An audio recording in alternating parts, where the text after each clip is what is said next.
সুপ্রভাতম ছাত্ররা, আজকে আমরা আলোচনা করব আধুনিক সংস্কৃত সাহিত্যের অন্যতম লেখক অভিরাজ রাজেন্দ্র মিশ্র ওনার বিষয়ে। অভিরাজ রাজেন্দ্র মিশ্র একজন প্রখ্যাত আধুনিক সংস্কৃত সাহিত্যের লেখক, যিনি 1943 সালে উত্তরপ্রদেশের জৌনপুর জেলার দ্রোণীপুর গ্রামে জন্মগ্রহণ করেছিলেন। তার বাবার নাম পণ্ডিত দুর্গাপ্রসাদ মিশ্র এবং মা অভিরাজি দেবী। জগৎগুরু রামভদ্রাচার্য তার দীক্ষাগুরু ছিলেন। তিনি তার উচ্চশিক্ষার পর সিমলাস্থিত হিমাচল প্রদেশ বিশ্ববিদ্যালয়ে সংস্কৃত বিভাগের অধ্যাপক ছিলেন এবং পরবর্তী সময়ে তিনি সেই বিভাগের অধ্যক্ষও হন। তার সেবানিবৃত্তির আগে, অর্থাৎ রিটায়ারমেন্টের আগে, তিনি বারাণসীস্থিত সম্পূর্ণানন্দ সংস্কৃত বিশ্ববিদ্যালয়ের উপাচার্য ছিলেন। তিনি তার মেধার জন্য, তিনি সংস্কৃতে তার পাণ্ডিত্যের জন্য ইন্দোনেশিয়ার বিশ্ববিদ্যালয়ে ভিজিটিং প্রফেসর হিসাবে কার্য করেছিলেন। রাজেন্দ্র মিশ্র আধুনিক সংস্কৃত সাহিত্যের পণ্ডিতগণের মধ্যে ত্রিবেণী কবি নামে প্রসিদ্ধ। কোন কবি? ত্রিবেণী কবি নামে প্রসিদ্ধ। তিনি তার সংস্কৃত সাহিত্য সাধনার জন্য অনেক সম্মান পেয়েছেন। সেই সম্মানগুলোর মধ্যে মুখ্য সম্মানগুলো যেমন 1988 সালে কেন্দ্রীয় সাহিত্য একাডেমি পুরস্কার, বাল্মীকি পুরস্কার, পরবর্তী সময়ে কালিদাস পুরস্কার, রাজস্থান সংস্কৃত একাডেমি পুরস্কার, দিল্লি সংস্কৃত একাডেমি পুরস্কার, বাচস্পতি সম্মান, এভাবে তিনি অনেক সম্মানে ভূষিত হন তার পাণ্ডিত্যের জন্য। প্রফেসর রাজেন্দ্র মিশ্র সংস্কৃত, হিন্দি, ইংরেজি, ভোজপুরি ভাষায় অনেক গ্রন্থ রচনা করেছেন, কিন্তু এই সমস্ত ভাষাগুলোর মধ্যে আমাদের পাঠ্য বিষয় সংস্কৃতে ভাষা লিখিত তার কাব্য, কবিতা বা নাট্য সংকলনগুলো। তার দ্বারা রচিত মুখ্য নাট্য বা কাব্য সংকলনগুলোর মধ্যে মুখ্যগুলো রয়েছে, যেমন ইক্ষুগন্ধা, এটি একটি কথা বা গল্প সংগ্রহ; অরণ্যানি, এটি একটি কাব্য সংগ্রহ; অভিরাজ যশোভূষণম, আরো একটি বই রয়েছে জানকী জীবনম, এই জানকী জীবনম একটি মহাকাব্য; বামনাবতরণম একটি মহাকাব্য; আর্য অন্যোক্তি শতকম একটি খণ্ডকাব্য; নবাষ্টমালিকা একটি খণ্ডকাব্য; পরাম্বা শতকম একটি খণ্ডকাব্য; অভিরাজ সপ্তশতী একটি কোষকাব্য; কস্মৈ দেবায় হবিষা বিধেম একটি কোষকাব্য; মৃগাঙ্ক দূতম একটি দূতকাব্য; মধুপর্ণী, অভিরাজ সহস্রকম; নাট্য পঞ্চগব্যম একটি নাট্য সাহিত্য; নাট্য পঞ্চামৃতম একটি নাট্য সংগ্রহ; রূপরুদ্রিয়ম নাট্য সাহিত্য। এভাবে তিনি অনেক শতাধিক গ্রন্থ তিনি রচনা করেছেন। সমস্ত গ্রন্থগুলোর বিশেষ বিবরণ এখানে দেওয়া সম্ভব নয়। এবং একটি বিশেষ মনে রাখার কথা, তিনি তার কর্মজীবন থেকে রিটায়ার্ড হওয়ার পর, নিবৃত্ত হওয়ার পর বিভিন্ন পত্রপত্রিকার এডিটর হিসাবে কাজ করেন। যেমন সংস্কৃত সাহিত্য বা সাহিত্য একাডেমির একটি পত্রিকা রয়েছে, সংস্কৃতের পত্রিকা, সেই পত্রিকার তিনি হলেন সম্পাদক। সংস্কৃত বিমর্ষ, সে পত্রিকার নাম হলো সংস্কৃত বিমর্ষ। সে পত্রিকার এডিটর হলেন অভিরাজ রাজেন্দ্র মিশ্র, তিনি বসে আছেন এখন পর্যন্ত। এবং এই অভিরাজ রাজেন্দ্র মিশ্রের এই সমস্ত লেখাগুলোর মধ্যে, যেগুলো আমরা একটু আগে আলোচনা করলাম, কিছু বিশেষ লেখা আমরা এখানে সংক্ষেপে আলোচনা করব। যেমন একটি রয়েছে রূপ রুদ্রিয়ম। এই রূপ রুদ্রিয়ম একটি নাট্য সাহিত্য।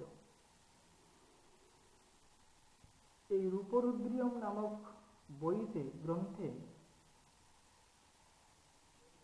11টি সংস্কৃত একাঙ্ক নাট্যের উল্লেখ রয়েছে, বা 11টি সংস্কৃত নাটকের একাঙ্কের 11টি একাঙ্কের সংস্কৃত নাটকের সংকলন রূপ রুদ্রিয়ম।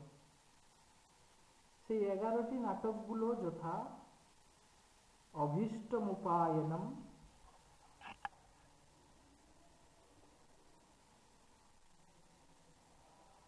নাত্মন অবসাদেয়ম, স্বপ্নোজাগরণম, বরম, পুনর্মেলনম,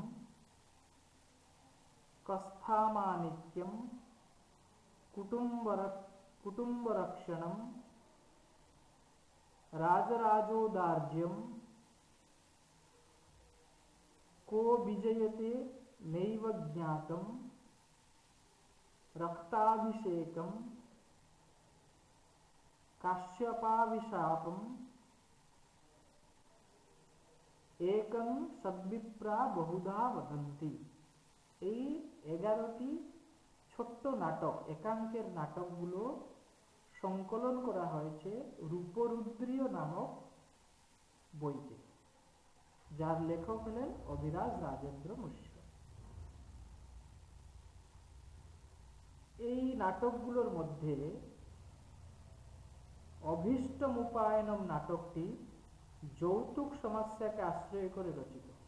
ডাউরি সিস্টেম, ভারতীয় সমাজে যে ডাউরি বা যৌতুক প্রথা রয়েছে, সেই যৌতুক প্রথাকে নিয়ে রচিত নাটকের নাম কি? অভীষ্টমুপায়নম। এই অভীষ্টমুপায়নম নাটকে দুটি দৃশ্য রয়েছে। নায়ক আলোকের জন্য, এই নাটকের কথাবস্তু আলোচনা করতেছি, এই নাটকে অর্থাৎ অভীষ্টমুপায়নম নামক নাটকে নায়ক আলোকের জন্য তার পিতা দিবাচন্দ্র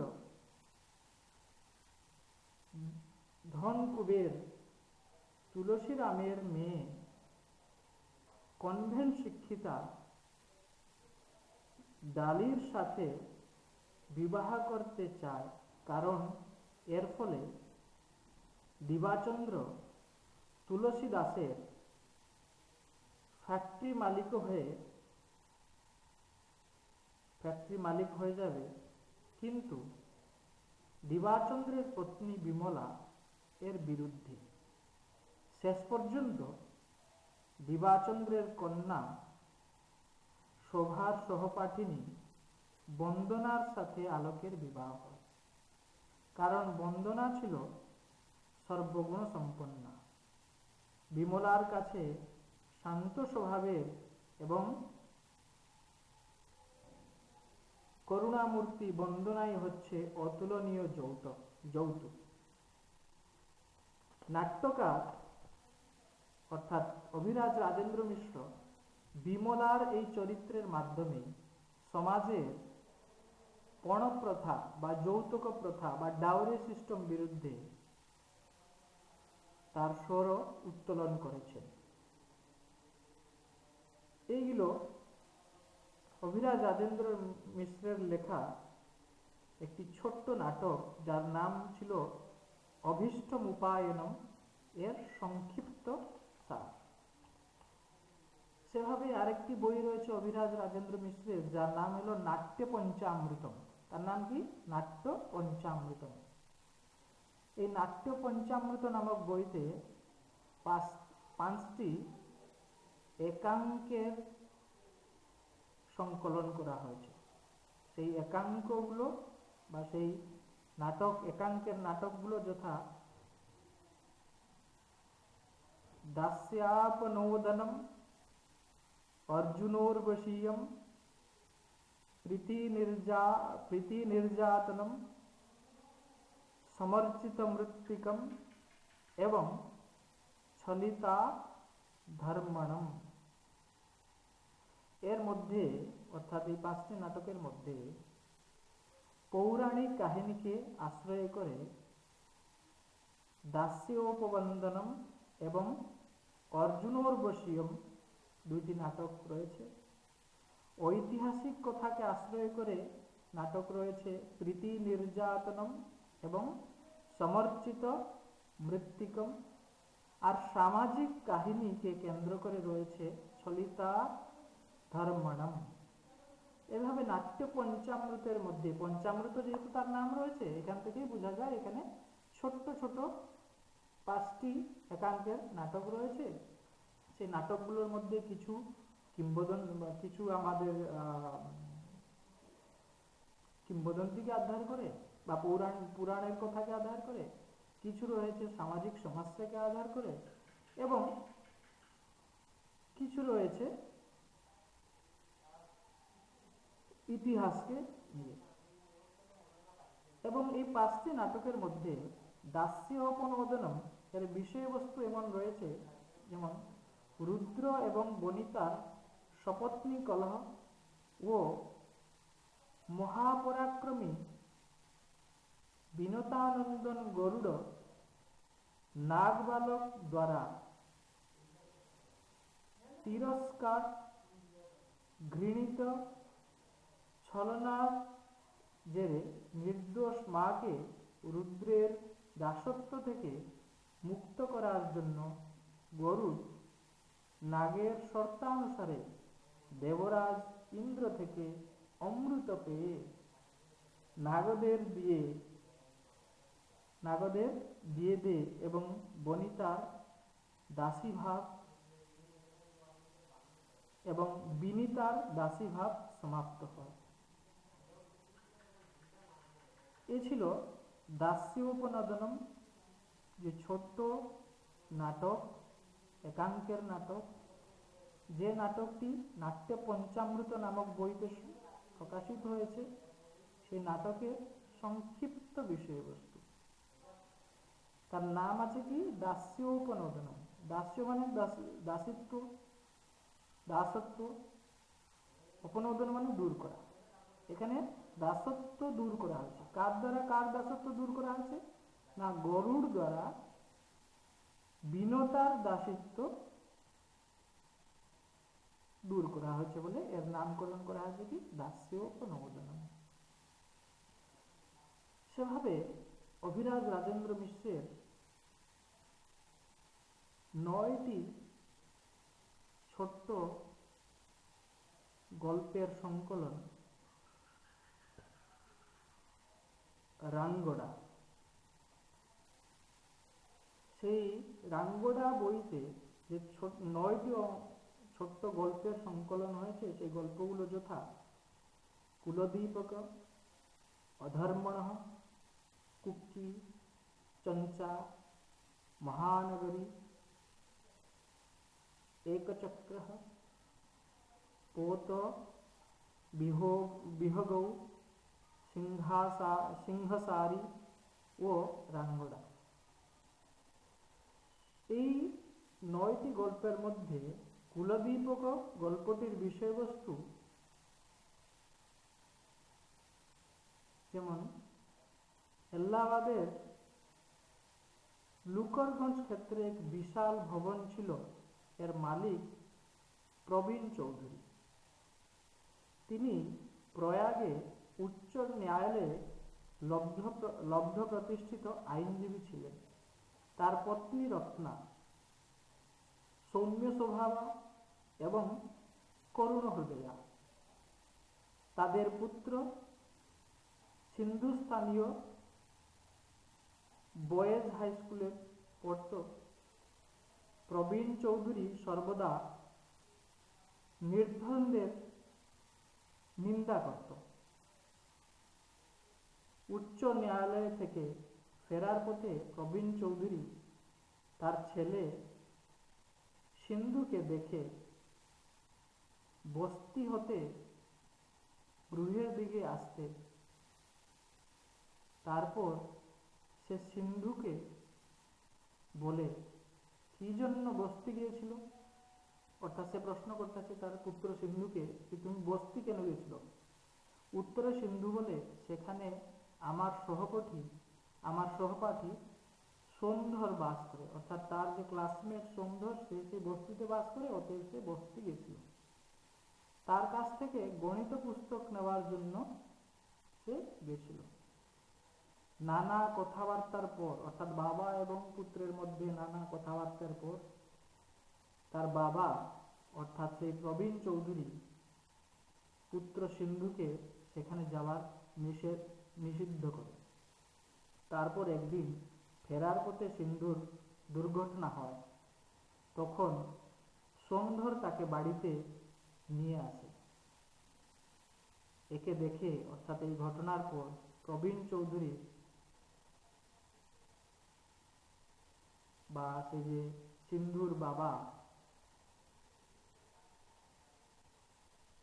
তার বন্ধু সোমধরের পড়াশোনার দায়িত্ব নেয়। এভাবে কুলদীপক নামক ছোট্ট গল্পে দৈনন্দিন জীবনে আমাদের সাথে বাবা পুত্রের সঙ্গে যে ঘটনা হয় সেই ঘটনাকে নিয়ে তিনি আলোকপাত করেছেন। এর ছড়া রয়েছে ছোট্ট গল্পের সংকলন একটি বই যার নাম হলো ইক্ষুগন্ধা। এই ইক্ষুগন্ধা নামক ছোট্ট গল্প সংকলনের মধ্যে 8টি ছোট গল্প রয়েছে। সেই গল্পগুলো যেমন জিজিবিষা, সুখসহিত পৃচ্ছিকা, অনামিকা, একহায়নী, শতপর্বিকা, অম্বুল করঙ্কবাহিনী, ইক্ষুগন্ধা এবং ভগ্নপঞ্জর। এভাবে 8টি ছোট্ট গল্পকে নিয়ে যে গল্প সংকলনটি রয়েছে তার নাম হলো ইক্ষুগন্ধা। এই 8টি গল্পের মধ্যে জিজিবিষা গল্পের মধ্যে লেখক অর্থাৎ অভিরাজ রাজেন্দ্র মিশ্র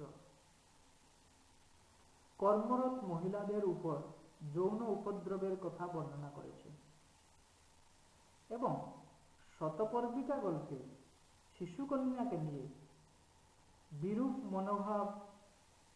মনোভাবের ছবি বর্ণনা করেছেন।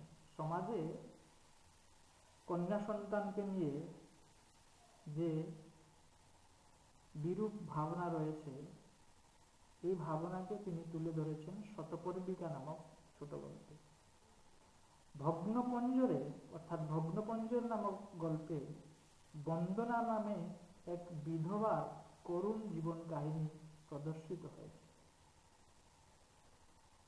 তো এই হলো মোটামুটি ইক্ষুগন্ধা নামক যে বই অভিরাজ রাজেন্দ্র মিশ্রের, যেখানে ছোট গল্পের 8টি ছোট গল্পের সংকলন রয়েছে। সেই গল্পগুলোর নাম কি এবং সেখানে 1-2টা গল্পের ছোট বিষয়বস্তু। আরেকটি সেভাবে বই রয়েছে অভিরাজ রাজেন্দ্র মিশ্রের প্রমদুরা। মহাভারতের রুরু ও প্রমদ্রুরা কাহিনীকে কেন্দ্র করে লিখেছেন প্রমদ্রুরা নাটিকা। এই প্রমদ্রুরা যেটা একটি নাটিকা, মহাভারতকে কেন্দ্র করে তিনি রচনা করেছেন।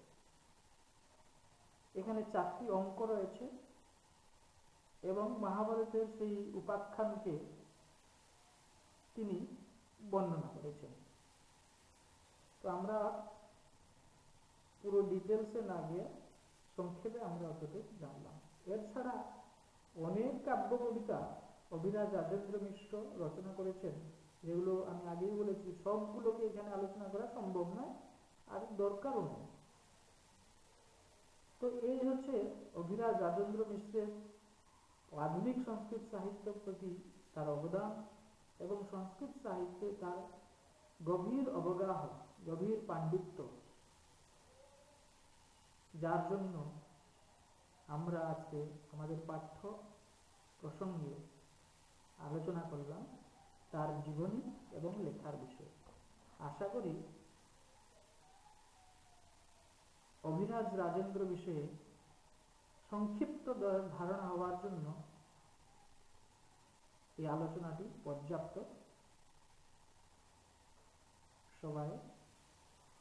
সবাইকে ধন্যবাদ জানিয়ে আজকে ক্লাস আমি শেষ করছি।